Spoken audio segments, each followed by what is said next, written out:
abantu benshi banyoreje kino cyapa bari kumbaza ubusobanuro bwacyo, reka mbusobanure neza ubyumve. Ariko mbere ya byose, niba ushaka kwiga Icyongereza, Igifaransa, Igishinwa, Ikidage, izi ndimi ukaziga kuzivuga neza, gana Skills Driving and Language School. Iri ni ishuri rigufasha kumenya neza kuvuga izo ndimi kandi ukazivuga amezi 3 udategwa. Niba ushaka kujya gutura cyangwa se kuba hanze, tuguha certificate ukwezi kumwe konyine ufite certificate, yaba TOEFL, IELTS, Duolingo n'izindi. Iki cyapa nuvuga ngo kino cyapa ubusobanuro bwacyo ntago mu Rwanda kiyaba, nta nubwo uzigera ukibona, kuko gifite ubusobanuro bwiza ku muntu wese yize amategeko y'umuhanda atagisobanukirwa. Nuvuga ngo kino cyapa urabanza wumve ubusobanuro bwacyo bwimbitse nk'umuntu yize amategeko y'umuhanda.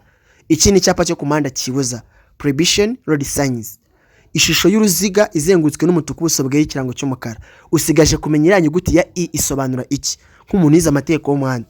Iriya I isobanura ijambo twita guhagarara mu Giportugal, cyangwa se ku bantu bakoresha Igiportugal cyangwa se abakoresha Icyesipanyol. Inyuguti ya I isobanura guhagarara. Ntago ndibwirwe mbisoma, nizere ko usobanukiye kuko umuntu wakimpaye yarari muri Portugal, ariko kimbaza nizere ko gisobanukiwe. Iyo ukibonye uhagaze hano ntago byemerewe.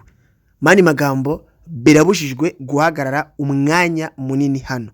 Ni nkuko mu Rwanda tuvuga ngo parking cyangwa se parking, bivuze ko iyo payo bashyize mu cyapa cy'uruziga rw'umutuku, umweru n'umukara, basobanuye birabujijwe guhagarara umwanya munini. Nizere ko usobanukiwe rero, menya kandi usobanuye ko Mana dukoranire Remera mu Giporoso musi ya Kamagari.